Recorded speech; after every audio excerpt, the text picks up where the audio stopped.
Have you ever stopped to think about who's really in charge inside your head? Today, we're going to pull back the curtain on a tiny, ancient part of your brain that you've probably never even heard of. But guess what? It's secretly running pretty much the whole show. We are talking about the brain's hidden control room, the Diencephalon. So, to really get a grip on just how powerful this thing is, let me ask you something. What if, all of a sudden, you just couldn't stay awake? And I'm not talking about feeling a little sleepy after lunch. I mean an overwhelming, irresistible force that's just pulling you under. And listen, this isn't some hypothetical scenario. This actually happened. A 57-year-old man, completely out of the blue, felt this insane urge to sleep. His words were that it felt like he'd consumed a bottle full of sleeping pills. I mean, that's not just being tired, right? Something deep inside his brain literally just flipped a switch. How is that even possible? All right, so to figure this all out, we're going to crack open this medical mystery. Here's our game plan. First, we'll find this hidden control room. Then, we'll check out its 4 main departments and see how they work together. We'll look at the master regulator in action and, of course, what happens when things go wrong. And finally, we'll meet the real manager in your mind. Okay, first things first. Where do we even begin to look for the source of this mystery? Well, the cause of our patient's crazy sleepiness, it's not on the surface. It's not in the wrinkly part of the brain you always see in pictures, the cortex. Nope. To find the answer, we've got to go way deeper. And boom, there it is. The answer is buried deep inside, in this central hub called the Diencephalon. And I mean, just look at where it is. It's in the absolute perfect spot to be a secret command center, connecting the thinking parts of the brain up top with the brainstem and, well, everything else below. Okay, so what is this thing really? The Diencephalon, and I love this, its old nickname was the tween brain.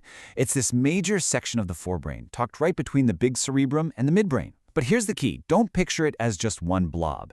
It's more like bustling central hub that's juggling a ton of your body's most important jobs, all at once. So how can one little area do so much? Well, the best way to understand it is to break it down. Let's imagine the Diencephalon is like a company headquarters with 4 main departments. And they all share one single mission, to keep you alive and running smoothly. All right, let's meet department number 1. This is the big one. The main event, the thalamus. And if the Diencephalon is the headquarters, the thalamus is absolutely its grand central station.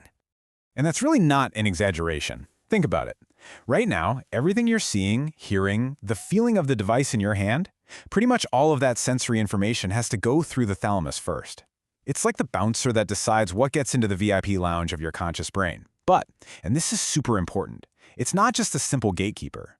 The thalamus is also the dimmer switch for your consciousness. It controls sleep, it controls alertness, and that, my friends, is a massive clue in our mystery. Okay, on to our next department. Located just below the thalamus, this is the hypothalamus. And if the thalamus is grand central, the hypothalamus is, without a doubt, the CEO of your entire body.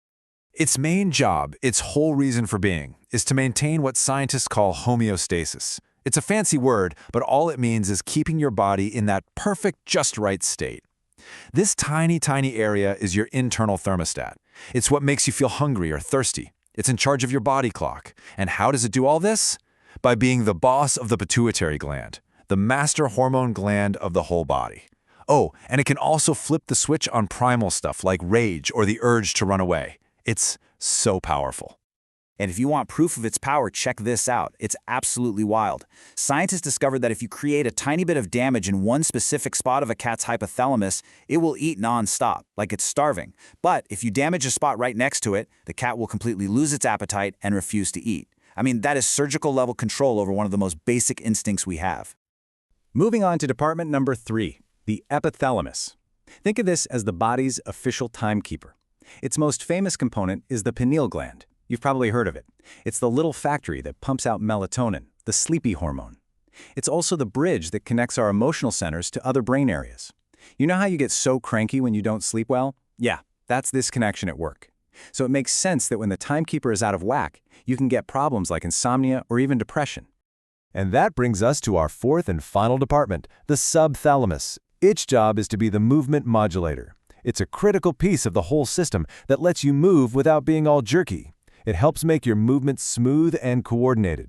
And here's something amazing. Doctors can now use deep brain stimulation on this very spot to treat the movement problems in Parkinson's disease. It's a total game changer. So, okay, we've got our 4 departments, all doing these incredible jobs.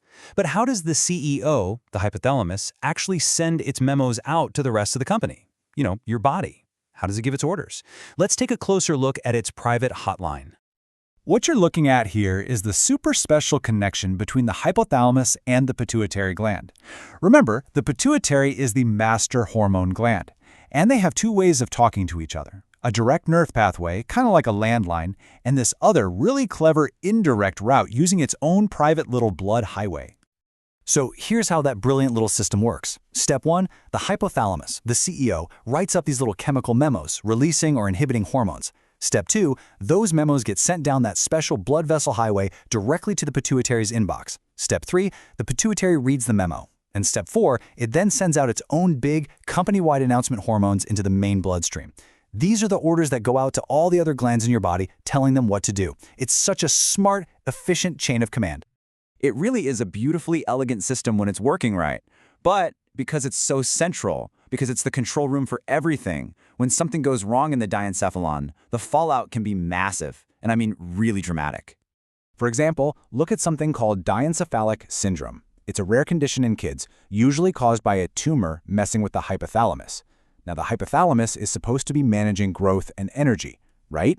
But with this syndrome, kids start losing a shocking amount of weight. They become emaciated, even though they're eating normally, sometimes even more than usual, and they're often hyperactive. It's just a tragic and powerful example of what happens when the body's CEO completely loses its grip on your metabolism. And the problems you get are super specific to which department gets hit. Damage the thalamus, you could get sensory problems. Or, sound familiar? Extreme sleepiness. Hit the hypothalamus, and you might get hormonal chaos like Cushing's disease. Mess with the epithalamus, and you're looking at sleep and mood disorders. And if the subthalamus is damaged, you can get these crazy, uncontrollable flinging movements. Each part has a job, and when it fails, you see it. Okay, so all of this brings us right back to the beginning, back to our mystery. Now that we know about these 4 departments and what they do, let's put the pieces together and figure out what happened to that 57-year-old man. And here it is, the answer. Brain scans revealed that the man had a stroke. And where did it hit? His right thalamus and a bit of his hypothalamus. That damage took out a crucial network called the Ascending Reticular Activating System, or ARS for short. The ARS is basically your brain's wake-up alarm system, and the thalamus is its main control panel. So what the stroke did, effectively, was pull the plug on his entire arousal system. The result? That profound, overwhelming sleepiness, which has a name: hypersomnia. Mystery solved. When you step back and look at it, it all boils down to this. The diencephalon is the silent, powerful manager running our whole world, both conscious and unconscious. It's on the job 24/7, managing your sleep, your temperature, your hormones, even filtering what you pay attention to, and we don't even notice. It's just incredible. And that really leaves us with one final mind-bending thought. We have this hidden manager running our bodies with such insane precision, all from behind the curtain. So as scientists learn more and more about this hidden control room, what other secrets about who we are, why we do what we do, and what keeps us healthy are we just on the verge of unlocking?